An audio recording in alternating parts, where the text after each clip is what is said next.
ఓం శ్రీ గణేశాయ నమః. శ్రీమాత్రే నమః. శివాయ గురవే నమః. శ్రీకృష్ణ పరబ్రహ్మణే నమః. శ్రీరామాయ నమః. శ్రీ గురుభ్యో నమః. నారాయణం నమస్కృత్య నరం చైవ నరోత్తమం దేవీం సరస్వతీం వ్యాసం తతో జయముదీరయేత్. సచ్చిదానందరూపాయ విశ్వోత్పత్యాదిహేతవే తాపత్రయ వినాశాయ శ్రీకృష్ణాయ వయం నమః. ప్రియ భగవద్బంధువులారా, పరమ పవిత్రమైనటువంటి ఈ కార్తీక మాసంలో మనమంతా కూడా శ్రద్ధాభక్తులతోటి పాటించవలసినటువంటి విధి విధానాలన్నీ పాటిస్తున్నాం. అలా పాటిస్తున్నటువంటి భక్తామ తల్లులకు తండ్రులకు ముందుగా నా యొక్క నమస్కారాలు. ఈ రోజున కార్తీక మాసం దామోదరుడుగా పేరు పొందినటువంటి కృష్ణ భగవానుడికి ఎందుకు ఇష్టమైనది, ఇందులో ఏదన్నా కృష్ణ లీల ఏదైనా దాగి ఉన్నదా అనేటువంటి విషయాన్ని ఈ రోజున ముచ్చటించుకునే ప్రయత్నం చేద్దాం.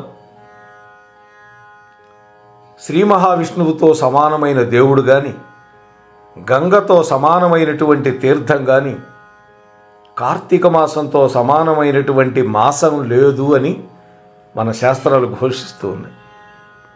అటువంటి పవిత్రమైనటువంటి మాసం కార్తీకం. ఈ కార్తీక మాసాన్ని ఉత్తరాది వాళ్ళు దామోదర మాసం అని కూడా పిలుస్తారు. మనకంటే 15 రోజులు ముందే మొదలవుతుంది వాళ్ళకి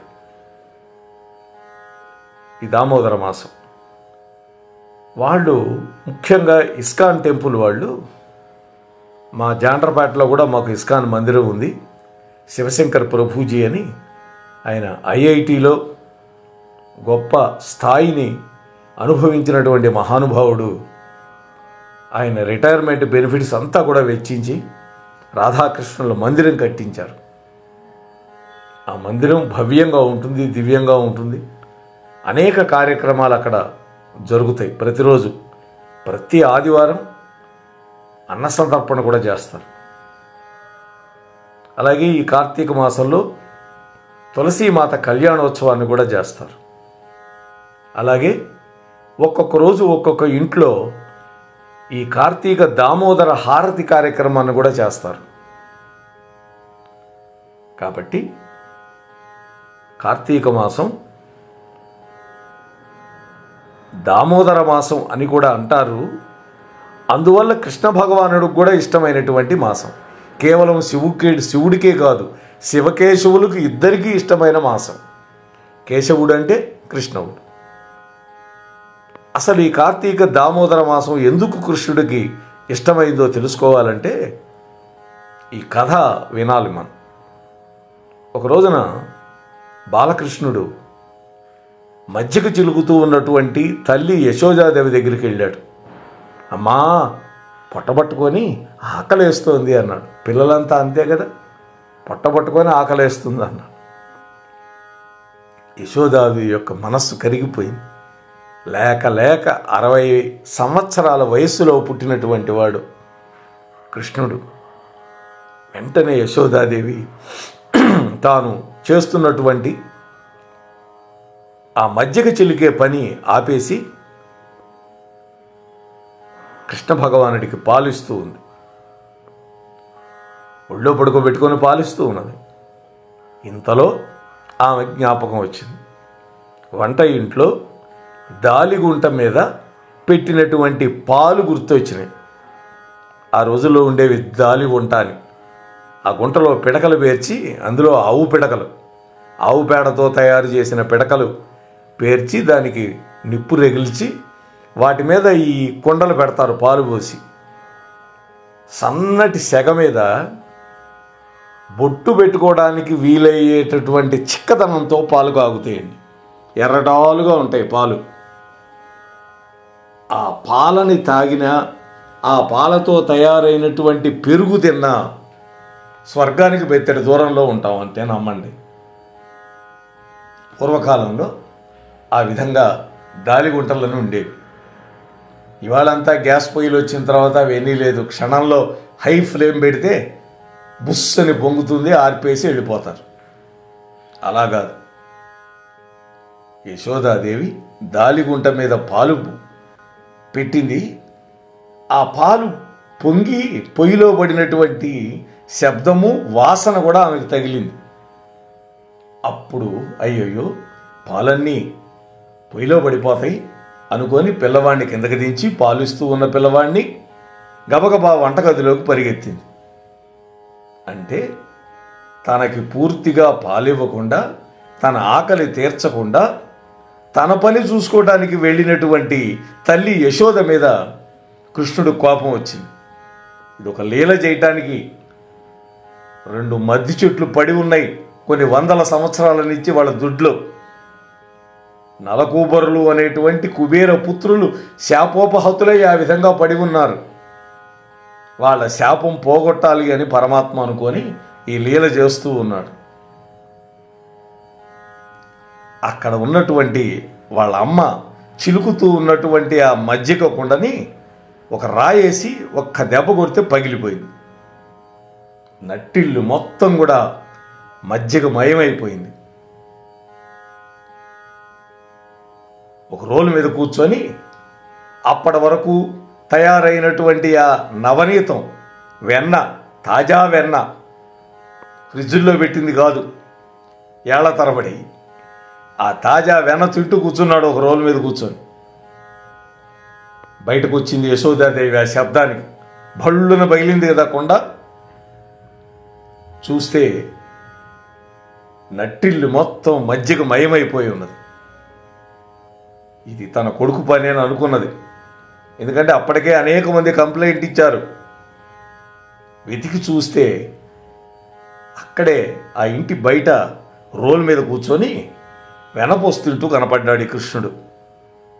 అప్పుడు యశోదాదేవి కోపం తెచ్చుకుంది.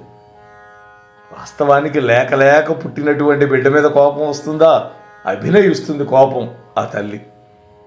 కోపం తెచ్చుకొని కృష్ణుడిని మందలిస్తూ ఒక కర్ర తీసుకొని బయలుదేరింది.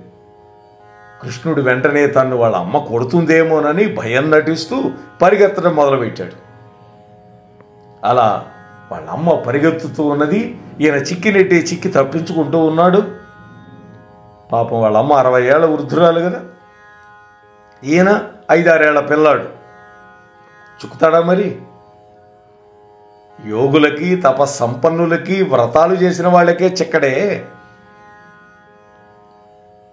అటువంటి వాడు మరి మాతృమూర్తి యొక్క ప్రేమకి చిక్కకుండా ఉంటాడా? ఆలోచించండి.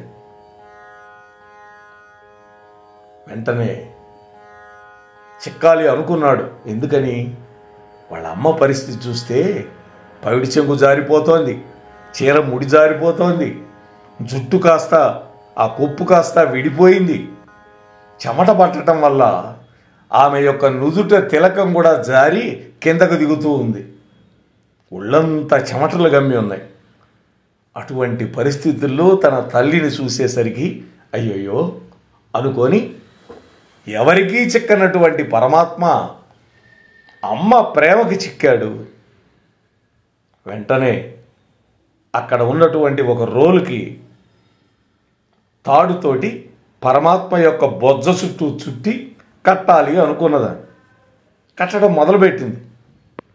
ఎంత ప్రయత్నం చేసినా కూడా ఆ తాడు ముడివేయటానికి సరిపోవటంలా. అంటే 2 అంగుళాలు తక్కువైపోతోంది. అరే ఏమిటి, చిన్నపల్లెవాడే కదా, ఒక తాడు సరిపోతుంది అనుకుంటే చాలేదని వాడిని ఒక చంకలో పెట్టుకొని మరొక చేత్తో వాళ్ళ ఇంట్లో ఉన్నటువంటి ఒక్కొక్క తాడు తెచ్చి ముడేస్తున్నది. ఎన్ని తాళ్ళు ముడేసినా కూడా ఆ 2 అంగుళాలు తగ్గుతున్నది, ముడేయటానికి కుదరట్లా. వాళ్ళ అమ్మ పడే కష్టం చూశాడు. ఆ కష్టాన్ని చూడలేక తన తల్లి తన వల్ల బాధపడకూడదని ఆ తాడును తన పొట్టకు సరిపోయేలాగా చేసుకుని కట్టించుకున్నాడు. చూసారా, ఏమిటి 2 అంగుళాలు? అంటే జీవుడు వేరు పరమాత్మ వేరు అనేటువంటి ద్వైత భావన ఏదైతే ఉందో అదే 2 అంగుళాల కొలత సరిపోకపోవటం. ఎప్పుడైతే ఆమె అలసిపోయిందో, పరమాత్మ ప్రేమ చూపించాడో, వాత్సల్యం చూపించాడో, తల్లి మీద కరుణ చూపించాడో, ఆ తాడు సరిపోయింది. ఆ విధంగా తన తల్లి మీద ఉన్న ప్రేమతో కృష్ణుడు ఆ తాడుతోటి ఉదరానికి కట్టించుకున్నాడు. తాడు అంటే దామము అని అర్థం సంస్కృతంలో. దామాన్ని ఉదరానికి కట్టించుకున్నాడు కాబట్టి దామోదరుడు అయినాడు. ఉదరమునందు దామమును కట్టించుకున్నటువంటి వాడు అని. దీనిని దామోదర లీల అంటారు. అందుకని ఈ నెలకి కార్తీక దామోదర మాసం అని పేరు వచ్చింది. ఆ విధంగా తల్లి కట్టినటువంటి రోలుతోటి కృష్ణుడు ఆడుకుంటూ ఉన్నాడు. వాళ్ళ అమ్మ లోపలికి వెళ్ళింది ఇవన్నీ బాగు చేయడానికి, ఆయన చేసినటువంటి ఘనకార్యాన్ని. అసలు పని వేరే ఉందిగా స్వామికి. అంతకుముందే నారదుడు వచ్చి ప్రేరణ కలిగించి వెళ్ళాడు. ఉద్యానవనంలో 2 మద్ది చెట్లు ఉన్నాయి. ఆ 2 మద్ది చెట్ల మధ్యకుండా తాను దూరి అవతలకు వెళ్ళాడు. లాక్కుంటూ ఉన్నటువంటి రోలు కూడా ఆ 2 మద్ది చెట్ల దగ్గరకు వచ్చి టక్కన ఆగిపోయింది. అప్పుడు ఆ రోలును బలవంతంగా ఒక్క లాగులాగాడు పరమాత్మ. ఆ 2 చెట్లు కూకటి వేళ్లతో సహా పెకలించుకొని వచ్చి పడిపోయినాయి. ఆ చెట్లలో నుంచి 2 అందమైనటువంటి యక్షులు బయటకు వచ్చారు. శాప విమోచనమై నిలబడ్డారు అక్కడ. 2 చేతులు మోడ్చి కృష్ణ పరమాత్మని ధ్యానిస్తూ ఉన్నారు. ఇంతకీ ఆ శాప విమోచనం పొందినటువంటి వాళ్ళు ఎవరు అంటే కుబేరుడి యొక్క కొడుకులు నలకూబరుడు, మణిభద్రుడు వాళ్ళ పేరు. రాజభోగాలు అనుభవిస్తూ కన్ను మిన్ను కానక అహంకారంతో, మదంతో, గర్వంతో ఒక కొలనులో మద్యాన్ని సేవిస్తూ జలక్రీడలు ఆడుతూ ఉన్నారు. అటువంటి వాళ్ళు బట్టలు లేకుండా విహరిస్తున్నారు. ఆ వైపుగా వెళుతున్నటువంటి నారద మహర్షిని కూడా అవమానించారు. కోపం వచ్చింది నారదుల వారికి. వస్త్రాలతో పని లేనటువంటి జన్మ, చెట్టు జన్మ. చూడండి, చెట్టుకి వస్త్రం అక్కర్ల, దాని బెరడేదానికి ఇది. అందువల్ల మద్ది చెట్లు అయిపోండి అని శపించారు. ఆ విధంగా శాపానికి గురైనటువంటి ఆ నలకూబర మణిభద్రులు ఇక్కడ కృష్ణ పరమాత్మ యొక్క ఇంట్లో మద్ది చెట్లుగా ఉన్నారు వాళ్ళ దొడ్లో. అయితే ఎప్పుడైతే శాపోపహతులైనారో అప్పుడు వాళ్ళ కళ్ళు కిందకి దిగినాయి. ఆ మహర్షి యొక్క పాదాల మీద పడి మమ్మల్ని క్షమించండి, మాకు శాప విమోచనం తెలియజేయండి అని కోరాడు. వాస్తవానికి ఇది శాపమా వరమా ఆలోచించండి. ఎన్నో వేల సంవత్సరాలు తపస్సు చేసిన పరమాత్మ యొక్క గోరు దర్శనం కూడా కాదే. అటువంటిది పరమాత్మ యొక్క పాద స్పర్శకు నోచుకున్నారు వాళ్ళు, ఆ 2 మద్ది చెట్లు. ఇది అనుగ్రహమే కదా. పురాణాలలో శాపాలు ఎక్కువ భాగం అనుగ్రహంగానే ముగుస్తాయి. అప్పుడు నారదుడు శాపానికి విరుగుడు చెప్పాడు. నాయనా, మీరు మద్ది చెట్లుగా బృందావనంలో ఉంటారు. విష్ణావతారమైనటువంటి శ్రీకృష్ణ భగవానుడు ఏనాడైతే మీ ఇద్దరి మధ్యగా, మీ చెట్ల మధ్యగా వెళుతూ ఉన్నప్పుడు ఆయన యొక్క పాద స్పర్శ మీకు సోకుతుందో ఆనాడు మీకు శాప విమోచనం అవుతుంది అన్నారు. అప్పుడు తమకి శాపం నుంచి ఉపశమనం కలిగించినటువంటి కృష్ణ భగవానుడి యొక్క దివ్య పాదార విందాల మీద పడి దామోదరాష్టకాన్ని గానం చేశారు వాళ్ళు. ఈ కార్తీక దామోదర మాసంలో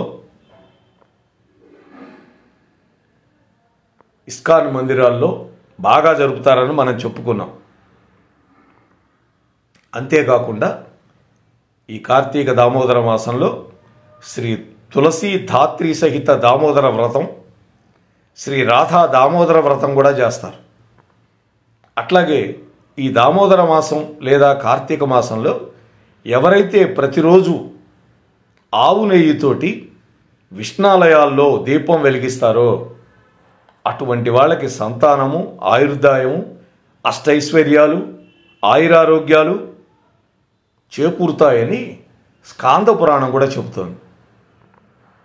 కాబట్టి మనం అందరం కూడా తప్పకుండా ఈ దామోదరుడి యొక్క లీలని మనం స్మరించుకునేటటువంటి ప్రయత్నం చేయాలి, వినాలి.